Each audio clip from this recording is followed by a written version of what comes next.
The billionaire, Richard Callahan, had lived his life at the very top of the world, commanding empires, building skyscrapers, and bending industries to his will. But when his heart collapsed, and his life hung by a fragile thread, all the wealth, power, and influence seemed suddenly useless. He was rushed into one of the nation's most prestigious hospitals, where the top medical minds, 15 of the most brilliant doctors in their respective fields, gathered around his bedside, working with urgency and precision, yet none of their efforts were making the slightest difference. Machines beeped in panicked rhythms, nurses whispered nervously, and every test came back inconclusive. It was as though Richard's body was shutting down for reasons beyond science. The doctors argued with one another, each convinced of their own theory. But as the minutes stretched into hours, hope began to fade. Down the polished corridors of that same hospital, unnoticed by the world of privilege and expertise, walked a quiet young boy named Elijah, the son of Marcus, the janitor who had scrubbed those very floors for 20 years. Elijah was only 12, yet his eyes carried a depth and sharpness far beyond his years, a gift that even his father didn't fully comprehend. He had an uncanny ability to notice patterns, to see connections that escaped even adults. While most children spent their time in games and distraction, Elijah spent hours reading any medical book, manual, or scientific journal. He found abandoned in the hospital bins or left behind by careless interns. He was never allowed inside the restricted areas, but curiosity often drew him close to the observation windows, where he memorized procedures and studied human anatomy with intense focus. That day, as Marcus worked late into the evening mopping the sterile white floors, Elijah wandered near the billionaire's ward, drawn by the unusually frantic atmosphere. Through the glass, he saw the cluster of doctors, their brows furrowed, their voices raised, and the man on the bed fighting for his life. Something tugged inside him, a whisper telling him to pay attention. The monitors were flashing numbers. The man's breathing was shallow and his skin looked gray. Elijah pressed his small hands to the glass, tilting his head as if solving a puzzle. He noticed something odd, something so subtle that none of the trained doctors seemed to see. The billionaire's chest wasn't just struggling, it was moving in irregular waves, almost as if the muscles themselves were seizing. Elijah had seen this once before, when an elderly neighbor collapsed, and he had read later about a rare condition linked not to the heart itself, but to a hidden nerve dysfunction, triggered by toxic exposure. His mind raced back to a medical diagram he had studied weeks earlier in a discarded nursing manual, and suddenly the pieces clicked. Without thinking, Elijah burst into the ward, his small figure cutting through the sea of tall professionals. "Stop!" he shouted, his voice trembling but determined. The doctors turned, outraged that a child had broken into such a sacred space, but Elijah ignored their glares and ran straight to the bedside. His father's voice echoed from the doorway, horrified and pleading, "Elijah, no! Get out of there!" But the boy stood firm, pointing at the billionaire's chest. "You're treating his heart, but it's not his heart, it's his diaphragm. He's not getting air because his phrenic nerve is shutting down. Check his lungs! You're missing it." The room froze. For a second, the absurdity of a janitor's son giving orders to world-renowned doctors felt laughable. But one of the younger residents, desperate and unsure, quickly checked the boy's claim, running a scan over the lungs. His eyes widened. The boy was right. The issue wasn't cardiac arrest. It was respiratory paralysis, linked to a rare neurotoxin reaction. In disbelief, the senior doctors adjusted the treatment, administering the antidote and mechanically supporting his breathing in a new way. Minutes later, the monitors stabilized. The color slowly returned to Richard's face, and the billionaire gasped as his chest rose more naturally. The impossible had happened. What 15 of the brightest doctors had failed to see, a child had spotted in mere moments.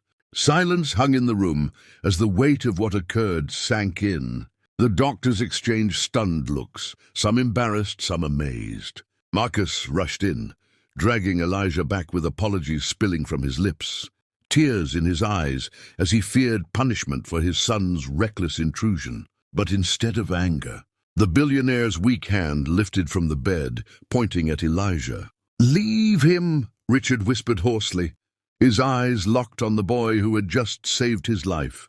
"That child saw what none of you could. That child saved me."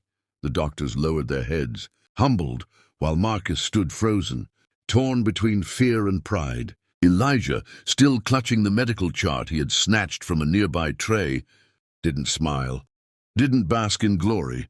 He only looked at the billionaire with the quiet seriousness of someone who had followed the truth he saw in his mind. That night marked a turning point, not only for Richard Callahan, but for Elijah, the janitor's son, whose genius had just been revealed before the world in the most unexpected of ways. But this was only the beginning of a story far greater than anyone in that room could have imagined. In the days that followed the miraculous recovery, the entire hospital buzzed with whispers about the boy who had seen what no doctor could. Elijah's name spread quietly at first among the staff, but soon it traveled far beyond the sterile walls, reaching the ears of journalists, scientists, and educators who couldn't believe that a janitor's 12-year-old son had diagnosed what 15 experts missed. But while the world stirred with awe, the boy himself stayed humble, returning to his small corner of life, still walking home each night beside his father, still carrying the same tattered backpack filled with borrowed books and notes, scribbled on paper scraps. Yet something had shifted in the air, people who once ignored. Marcus now greeted him with hesitant smiles, and some of the same doctors who had looked down on him began treating him with an awkward respect. Meanwhile, Richard Callahan, the billionaire whose life had been hanging by a thread, lay in his recovery room in quiet reflection. The near-death experience had shaken him deeply, stripping away the arrogance that once wrapped around him like armor. For the first time, he realized how fragile he truly was, how little power money held when the body decided it was time to stop. But above all, he couldn't shake the image of that young boy, calm, focused, unafraid, seeing the truth when everyone else panicked. Richard asked to meet the boy again. When Marcus and Elijah were summoned, Marcus hesitated, fearing consequences or exploitation, but Elijah's curiosity led him to agree.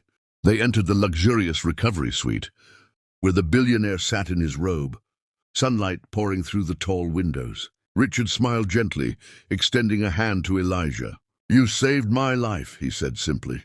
Elijah, shy and unsure how to respond, mumbled that he just noticed something different. Richard studied him carefully. "You didn't just notice, you understood. You saw beyond what others were trained to see. That's rare, Elijah. Very rare." He turned to Marcus. "And you raised him with more wisdom than most people give their children credit for." Marcus bowed his head, humbled and nervous, replying softly, "Sir, we don't have much, but my boy, he's got a way of seeing things." Richard's eyes softened. "Then he'll never be without opportunity again."